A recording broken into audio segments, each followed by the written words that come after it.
Hello everyone, this is chapter number 15 of Drums, Girls, and Dangerous Pie, written by Jordan Sonnenblick.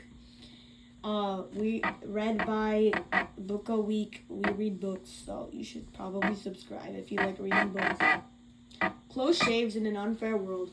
Here's a journal entry I wrote in English class the week of Annette's incident. It was actually on the topic, which would have been a nice change of pace for Miss Palmer. I had let her read it. The assignment was if you could pick one word in the English dictionary in the English language to describe the universe, what would it be? Why? Here's my response. Unfair, unfair, unfair, unfair, unfair. What do you call a planet where bad guys stroll through life with success draped around their shoulders like a king's cloak, while random horrors are visited upon the innocent heads of children? I call it Earth. You want examples? Just this week, my friend Annette was voluntarily taking groceries down into her basement's pantry. Now that right there is a meritorious feat. Most of my friends stopped doing volunteer household chores in about 4th grade. But wait, there's more. She went to step down the first stair and realized her cat was snuggled up there. Rather than trample on the innocent feline, Annette attempted to do a leap over said animal while balancing about 47 cans of cat food in her arms. Now this girl has a lot of God-given talents, but the grace of a ballerina is not one of them. So she lost her footing and tumbled down the steps amid a clanking metallic hail of small cans. And when her parents responded to her pitiful yelps of pain, A, her mom stepped right on that darn cat anyway, and B, they found Annette's crumpled form at the foot of the stairs, head stuck into a pile of shopping bags by a static cling, right arm twisted unnaturally into some sort of mathematically improbable 3-dimensional rhombus shape. And Annette's right hand is pretty important because the girl is a piano prodigy, okay? Was a piano prodigy. Thanks, God. But wait, there's still more. My little brother, Jeffrey, you know, the one that used to be a happy, healthy, normal kid until he was struck out of the blue by cancer, was making a semi-rare appearance in his kindergarten class yesterday. He's been quite a bit absent this year. What with the constant trips to the hospital to try and save his life, and the total shutdown of his immune system, and the frequent bouts of high fever and all. Anyhow, a new kid moved into class, and he didn't know about Jeffrey's condition. So Jeffrey went up to him and said, "Hi, I'm Jeffrey. I'm 5. Are you 5? My brother is 13. Do you want to be friends?" And the new guy replied, "Hi, I'm Adam. You're bald." I know it sounds weird. Jeffrey has certainly noticed the total lack of hair coverage on his head, but hearing it from another kid devastated him. Evidently, he had thought other people somehow couldn't tell he was bald or something. Whatever. When this one kid said you're bald, Jeffrey burst out crying. He barely spoke all night at home, and at about 10 p.m., 2 hours after his bedtime, by his bedroom, and I walked by his bedroom and heard him sobbing in his bed. I asked him what was wrong, and he told me that incident at school. Then I asked him why he hadn't told us earlier what was wrong, and he said the saddest thing. I didn't want you to find out I was bald too. So now my baby brother, who has leukemia, has the added curse of self-conscious humiliation too. Unfair, unfair, unfair. Really, if that were the only word in the English language, the only word in all of the world, the sum and total of all human expression across the long millennia, it would essentially cover all the bases. Everything else we say is pretty much irrelevant. Maybe if Miss Palmer had been allowed to read the journal entry, she would have understood why I shaved my entire head the next night. I was standing in the bathroom getting ready for bed, and this little Gap Kids baseball hat was sitting on the ledge by the sink.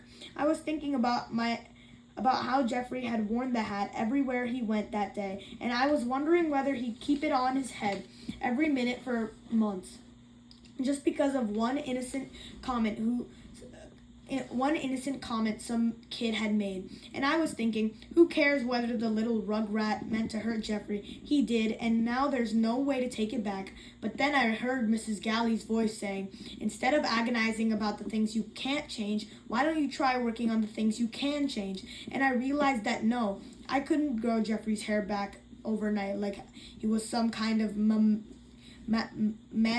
mammalian chia pet. And no, I couldn't retroactively sue shut the mouth of the new kid who had unintentionally broken the news to my brother. But I could show support for Jeffrey. I could be bald too. I took out my dad's electric clipper and buzzed off my whole head of hair to shorter and shorter lengths until I thought it would be easy to shave with an electric razor. Then I started in on the actual shaving portion of the festivities. Now, okay, I've never even shaved my face before, so perhaps I should have figured out this wouldn't be a quick or painless procedure. But the same inexperience that made me cocky also made me unskilled, and it hurt using an electric razor on your head hair. Even every few seconds, the razor would either get jammed with hair and need to be cleaned out or catch a chunk of hair and rip it out of my scalp. When I was about 3/4 of the way done with my gruesome task of charitable self-mutilation, my mother barged into the room. I heard a strange buzzing noise in there. What are you? Oh, Stephen! Surprise! I'm running away to become a Buddhist monk. Do you like that, do? Stephen Richard Alper, what are you doing? I just told you. Stephen, shut up! Holy cow! Now there's one thing you don't hear every day at our house. You are going to tell me the truth right now. Do you understand me? I'm tired. We're all tired. We can't be putting up with any of your teenage, I did this for Jeffrey, Mom, so he wouldn't have to be bald alone. Oh, Stevie. All of a sudden, Mom understood. I think she was probably even impressed. She stepped through the mounds of hair all over the bathroom tiles and put her arms around me for a long, long time. Then she pushed back from me, held me at arm's length, and turned me around like I was a side of beef, and she was a chef sizing me up for our barbecue. Give me the razor. I'll finish this job. If I'm going to have 2 bald sons, at least they're both going to be presentable-looking bald sons. In the morning, I went down to breakfast with the baseball cap on.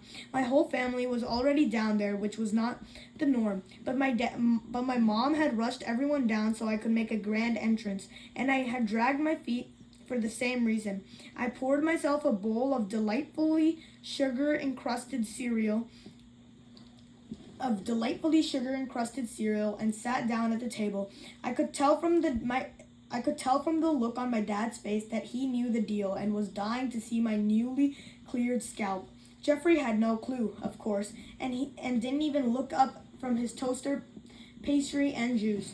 After a few minutes, during which the only sounds were our little mini symphony of slurping and crunching, I guess my dad couldn't take the suspense anymore. He told me to take off that hat at the table, young man.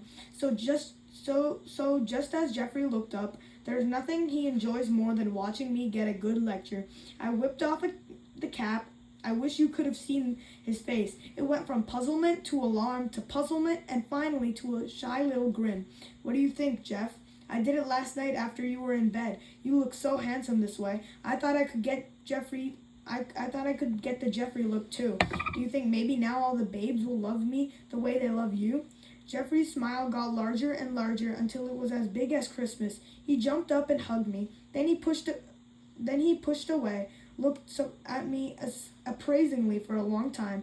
When he finally switched off the X-ray eyes, he said very solemnly, I don't know, Stephen. You look okay, I guess, but it will take more than just a haircut to turn you into a handsome babe magnet like me.